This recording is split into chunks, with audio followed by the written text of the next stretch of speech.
Mayong bunta guys, for today's video guys, welcome to my vlog. Mag Bible reading sa takaron nga bunta guys. Nito sa kuan guys. Abrihan nato tong Biblia guys sa kuan New Testament sa Roma Kapitulo 11 versikulo 33. Kung dili masusi sa iyang mga paghukom o pagkadili matugkad sa iyang mga paagi, o the depth of the riches book of the wisdom and knowledge of God, how unsearchable are these judgment and his ways past finding out. Roma Kapitulo 11 versikulo 34. Kang kinsa ang nakahibalo sa paghuna-una sa Ginoo, o kinsa ba ang nahimo ng iyang magtatambag? Romans chapter 11 verse 34.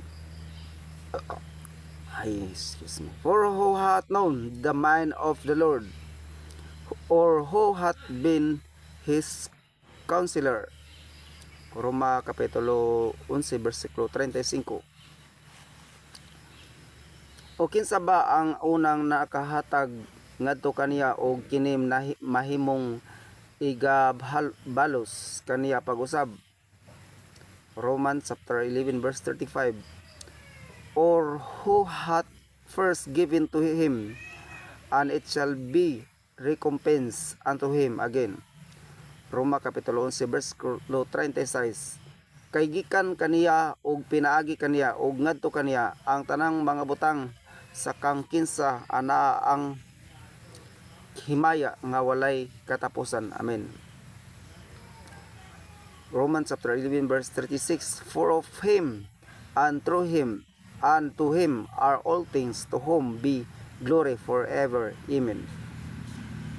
Roma Kapitulo 12 versikulo 1. Busa ako naganyo kaninyo mga igsoon pinaagi sa mga kaluoy sa Dios nga kamo magtugyan sa inyong mga lawas nga usa ka buhi nga sakripisyo balaan makapahimot sa Dios nga mao ang inyong makatarunganon nga pagpangalagad.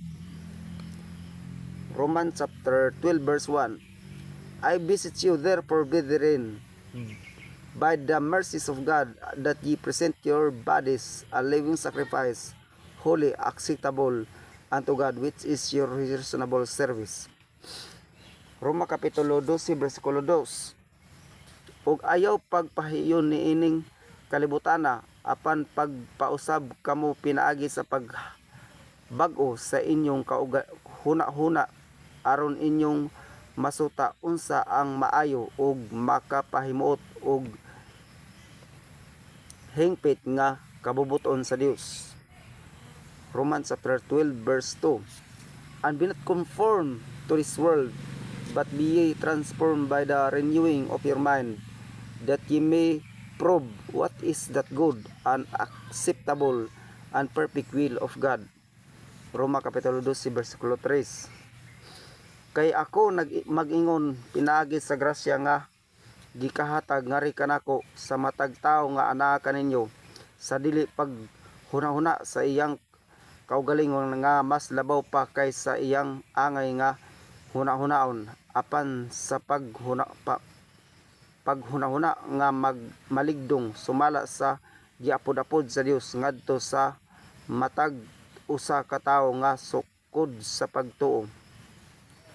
Romans chapter 12 verse 3.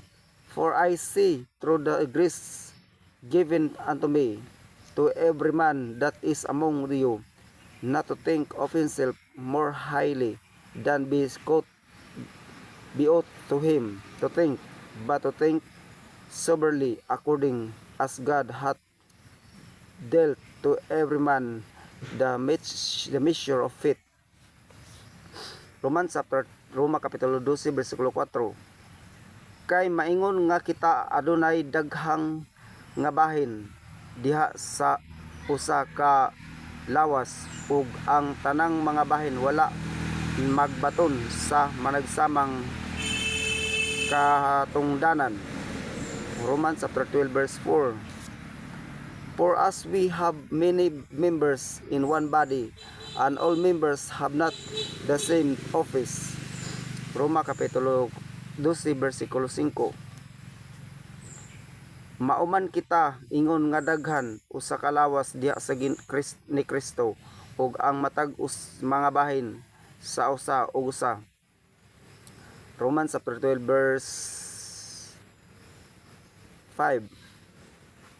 So we being many are one body in Christ, and everyone members one of another.